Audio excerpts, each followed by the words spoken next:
आजकल बहुत से लोगों के लिए दिन में 2 बार के भोजन के बीच में कुछ न कुछ खाते रहना एक सामान्य बात हो गई है।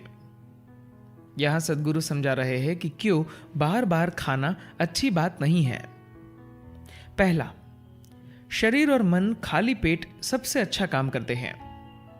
सद्गुरु कहते हैं, हो सकता है आप सोचते हो कि पूरे दिन कुछ न कुछ खाते रहने से आपको और सक्रिय रहने में मदद मिलेगी, लेकिन अगर आप ये देखें कि पेट में खाना भरा होने पर आपका शरीर कैसा महसूस करता है और पेट खाली होने पर कैसा महसूस करता है, तो आप पाएंगे कि पेट खाली रहने पर आपका शरीर और दिमाग दोनों बेहतर काम करते हैं। अगर आपके पाचन तंत्र में खाना पचाने की क्रिया लगातार जारी रहे तो शरीर की कुछ ऊर्जा लगातार उसी में लगी रहती है, जिससे शरीर और दिमाग सबसे अच्छी तरह से काम नहीं करते। पेट खाली होने का यह मतलब नहीं कि आपको भूख लगने लगेगी। आपको भूख तब लगती है जब ऊर्जा का स्तर बहुत नीचे हो जाता है, वरना पेट खाली ही होना चाहिए। अगर आप अपनी पूर्ण क्षमता से काम करना चाहते हैं तो जागरूक बनिए और ऐसा खाना खाइए जिससे आपका पेट 1.5 से 2.5 घंटों में खाली हो जाए और खाना पेट से निकलकर आंत में चला जाए। उसके बाद शरीर को उतनी ऊर्जा की जरूरत नहीं होती और 12 से 18 घंटों के बीच खाना आपके शरीर में से पूरी तरह बाहर हो जाना चाहिए। इस बात पर योग बहुत जोर देता है। पेट खाली होने का मतलब यह नहीं है कि आपको भूख लगने लगेगी। आपको भूख तब लगती है जब ऊर्जा का स्तर बहुत नीचे हो जाता है, वरना पेट खाली ही होना चाहिए। अगर आप इतनी जागरूकता रखते हैं तो आप पर्याप्त ऊर्जा, चुस्ती और सजगता का अनुभव करेंगे। आप चाहे किसी भी क्षेत्र में हो, कोई भी काम करते हो, यह आपके सफल जीवन के लिए आवश्यक तत्व है। दूसरा, शारीरिक और मानसिक स्वास्थ्य के लिए तंत्र की सफाई। जब पेट में पाचन प्रक्रिया चल रही होती है तब कोशिकाओं के स्तर पर शुद्धिकरण की प्रक्रिया लगभग रुक जाती है। अगर आप दिन भर खाते ही रहते हैं तो कोशिकाओं में अशुद्धियां लंबे समय तक बनी रहती है, जो फिर एक अवधि के बाद शरीर में कई प्रकार की समस्याएं उत्पन्न करती है। आंतों से मल बाहर निकलने की प्रक्रिया भी तब सही ढंग से नहीं होती, क्योंकि बड़ी आंत में एक ही समय पर आने की बजाय अलग अलग समय पर कचरा आता ही रहता है। यौगिक व्यवस्था में हम ऐसा कहते हैं कि एक भोजन के बाद दूसरा भोजन करने में कम से कम 6 से 8 घंटों का अंतर होना चाहिए। अगर यह संभव न हो तो कम से कम 5 घंटों का अंतर तो होना ही चाहिए।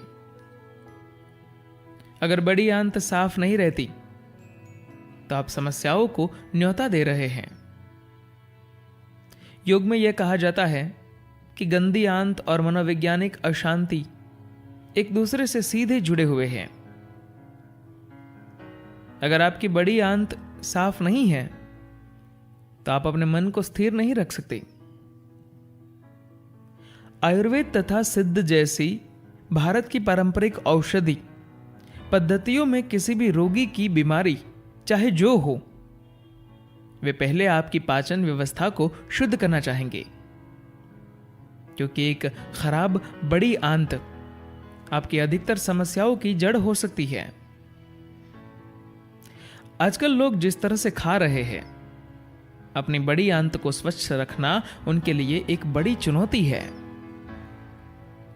लेकिन अगर आप दिन में सिर्फ 2 बार अच्छी तरह भोजन करते हैं और बीच में कुछ नहीं खाते, जैसे हम सामान्य रूप से आश्रम में करते हैं, या अगर हम बहुत ज्यादा कामों में लगे हैं तो हम एक आध फल खा सकते हैं, तो आपकी बड़ी आंत हमेशा स्वच्छ रहेगी।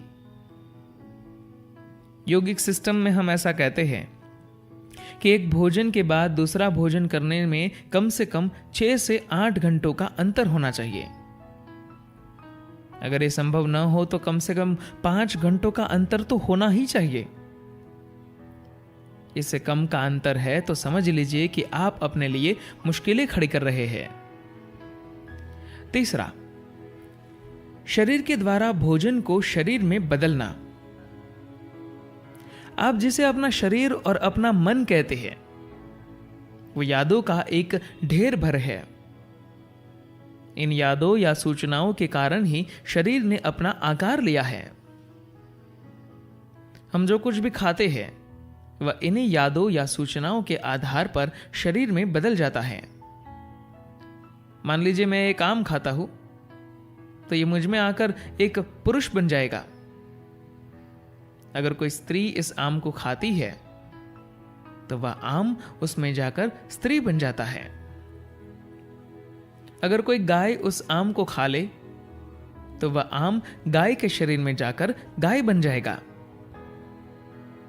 ऐसा क्यों है कि एक आम मेरे शरीर में जाकर पुरुष ही बनता है, स्त्री या गाय नहीं? यह मूल रूप से उस खास याददाश्त के कारण है जो मेरी शारीरिक व्यवस्था में है। अगर आप शारीरिक रूप से बहुत ज्यादा सक्रिय है या आपका कोई चिकित्सकीय मामला है तो बात अलग है, वरना 35 साल की उम्र के बाद दिन में सिर्फ 2 बार भोजन करना निश्चित रूप से आपके लिए ज्यादा स्वास्थ्यप्रद होगा। और ऐसा क्यों है कि जब मैं आम खाता हूं तो इसका एक भाग मेरी त्वचा बनता है, जिसका रंग मेरी त्वचा के रंग का ही होता है। आपको अचानक मेरे हाथ पर आम के रंग का पैबंद नहीं दिखता। कारण यह है कि याददाश्त की संरचना इतनी ज्यादा मजबूत है कि मैं चाहे जो भी अंदर डालूं, मेरी याददाश्त सुनिश्चित करेगी कि वो मेरा रूप ही ले, किसी अन्य व्यक्ति का नहीं। जैसे जैसे आपकी उम्र बढ़ती जाती है, आपकी खाने को शरीर में बदलने की योग्यता कम होती जाती है। इसका कारण यह है कि आपकी आनुवंशिक याददाश्त तथा क्रमिक विकास की याददाश्त दोनों की आपके खाए हुए खाने को आप में बदलने की शक्ति कमजोर पड़ती जाती है। आप स्वस्थ हो सकते हैं तथा खाने को ठीक तरह से पचा भी सकते हैं, पर आपका शरीर एक आम को मनुष्य बनाने की प्रक्रिया को पहले जैसी ताकत के साथ नहीं कर पाता। पाचन तो होगा, पर याददाश्त कमजोर पड़ने के कारण एक जीवन का दूसरे में रूपांतरण अच्छी तरह से नहीं होगा। शरीर इस धीमे होने की प्रक्रिया के साथ तालमेल बना लेता है, पर अगर आप इस बारे में जागरूक हैं कि आप क्या खा रहे हैं और कैसे खा रहे हैं, तो आप इसे और ज्यादा सूझबूझ के साथ तालमेल में ला सकते हैं। अगर आप शारीरिक रूप से बहुत ज्यादा सक्रिय है या आपका कोई चिकित्सकीय मामला है तो बात अलग है, वरना 35 साल की उम्र के बाद दिन में सिर्फ 2 बार भोजन करना निश्चित रूप से आपके लिए ज्यादा स्वास्थ्यप्रद होगा। अगर आप ज्यादा खा रहे हैं तो आप बेकार में ही अपने शरीर का बोझ बढ़ा रहे हैं। आपको अब इतना ज्यादा खाने की जरूरत नहीं है, क्योंकि आपका शारीरिक विकास अब पूर्ण हो चुका है। अगर आपको बीच में कुछ भूख या थकावट लगती है तो एक फल काफी है। अगर आप इस तरह से रहे तो बहुत ही अच्छी तरह रहेंगे। यह काम खर्चीला है, पर्यावरण के अनुकूल भी है और आप स्वस्थ भी रहेंगे। चौथा, समग्रता बनाए रखना। आध्यात्मिक प्रक्रिया का एक स्तर पर अर्थ यह भी है कि आप अपने शरीर और मन को समग्रता के एक खास स्तर पर लाए। समग्रता से मेरा मतलब है कि अगर आपका शारीरिक तंत्र एक खास तरह से संगठित नहीं है अगर ये ढीला है तो कुछ भी अनुभव करने की इसकी योग्यता ठीक नहीं होती। चाहे कितनी ही महान घटना हो जाए, आप उसे चूक ही जाएंगे, कुछ भी अनुभव नहीं कर पाएंगे।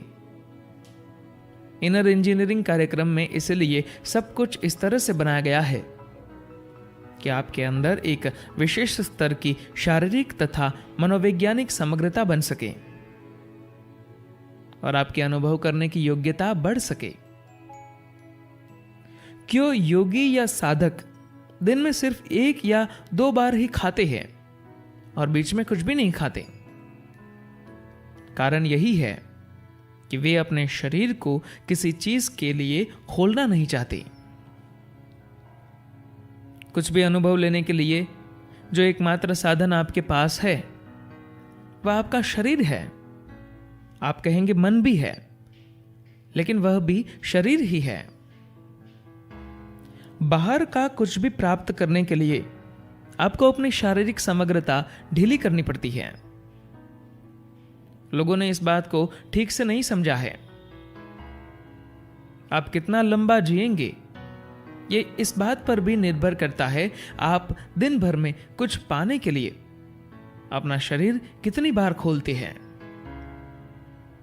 अगर आप बार बार बाहरी चीजों के लिए अपने शरीर को खोलते हैं तो आप अपनी व्यवस्था को बहुत ही ढीला कर लेंगे। इस तरह का शरीर कुछ भी नहीं कर सकता, क्योंकि शरीर में कोई समग्रता ही नहीं है। जब समग्रता नहीं होती तो किसी के साथ जुड़ना भी नहीं होता। आप किसी तरह जिंदा तो रहेंगे, लेकिन उससे ज्यादा कुछ भी नहीं होगा। क्यों योगी या साधक दिन में सिर्फ 1 या 2 बार ही खाते हैं और बीच में कुछ भी नहीं खाते? कारण यही है कि वे अपने शरीर को किसी चीज के लिए खोलना नहीं चाहते। हवा और पानी के सिवा कोई भी बाहरी तत्व शरीर में ज्यादा जाने नहीं चाहिए, क्योंकि इससे संवेदनशीलता की दृष्टि से तंत्र की समग्रता ढीली हो जाती है। अब जो कुछ भी है उसकी सबसे बाहरी सतह संवेदना ही है। अगर आप अपने आप को बहुत संवेदनशील रखना चाहते हैं तो यह बहुत महत्वपूर्ण है कि आपके सामने आने वाली हर किसी चीज के लिए अपने शरीर को मत खोलिए। आपको जरूरत के अनुसार अच्छी तरह से खाना चाहिए, लेकिन दिन में बहुत बार नहीं खाना चाहिए। 5वां, मजबूरी से जागरूकता की ओर। साधना का एक भाग यह भी है कि जब आपको कुछ खाने की इच्छा हो तो उस समय आप ना खाएं, जिससे भोजन के लिए आपकी बाध्यता या मजबूर करने वाली आदत दूर हो सके। न सिर्फ भोजन के लिए, किसी भी चीज के लिए खाना एक बहुत बुनियादी बात है। इसके ही आधार पर हमारे जीवन के बहुत सारे भाग हमारी बाध्यता या मजबूरी बन जाते हैं। आप जिस भी बात को अपनी मजबूरी समझते हैं उसके साथ यही करने की कोशिश कीजिए। आप जिस बारे में भी कुछ तुरंत करने को मजबूर होते हैं, बस 2 मिनट इंतजार कीजिए। आप में से बहुत से लोगों ने आश्रम में इस छोटी सी यातना को झेला होगा। भोजन का समय है, आप वाकई बहुत भूखे हैं और भोजन कक्ष में आते हैं। आपके सामने भोजन है और आप उसे जल्दी से हड़पना चाहते हैं, लेकिन लोग आंखें बंद कर रहे हैं और आह्वान के लिए हाथ जोड़ रहे हैं। इसके पीछे विचार यही है कि जब आप बहुत भूखे हो तब 2 मिनट और रुकिए। आप जिस भी बात को अपनी मजबूरी समझते हैं उसके साथ यही करने की कोशिश कीजिए। आप जिस बारे में भी कुछ तुरंत करने को मजबूर होते हैं, बस 2 मिनट इंतजार कीजिए। यह आपको मारेगा नहीं, बल्कि ज्यादा मजबूत बनाएगा। अपने शरीर में से उस मजबूरी को निकाल देना बहुत महत्वपूर्ण है। आपका शरीर और मन एक संयोजित रचना है। सभी तरह के पुराने संस्कारों ने आपके लिए कुछ आदतें बना दी है और वे आपको मजबूर कर देती है। अगर आप उन्हीं के अनुसार चलते रहते हैं तो इसका अर्थ यह है कि आप विकास करना नहीं चाहते।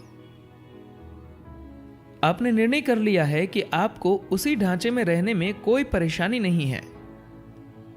आप उस ढांचे को तोड़ना नहीं चाहते और नई संभावनाओं को खोजना नहीं चाहते।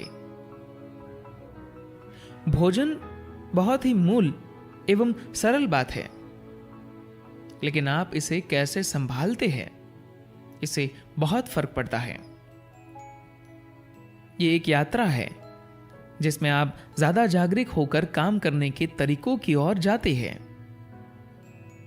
इस यात्रा पर आगे बढ़ने का तरीका है उस जानकारी से खुद को धीरे धीरे अलग करना जो पहले से ही आपके अंदर है, जो आप पर आपके भीतर से हुक्म चलाती है। बंधन बहुत अलग अलग स्तरों पर होते हैं, लेकिन सभी बंधनों का मूल आपके शरीर में है। इसीलिए आपको अपने शरीर पर काम करना पड़ता है। गौतम बुद्ध ने इस हद तक कहा था, जब आप बहुत भूखे हो और आपको भोजन की बहुत जरूरत हो, तब यदि आप अपना भोजन किसी और को दे देते हैं तो आप ज्यादा मजबूत बन जाएंगे। मैं उस हद तक नहीं जा रहा, पर मैं कह रहा हूं बस 2 मिनट रुकिए, यह आपको जरूर ज्यादा मजबूत बना देगा। धन्यवाद।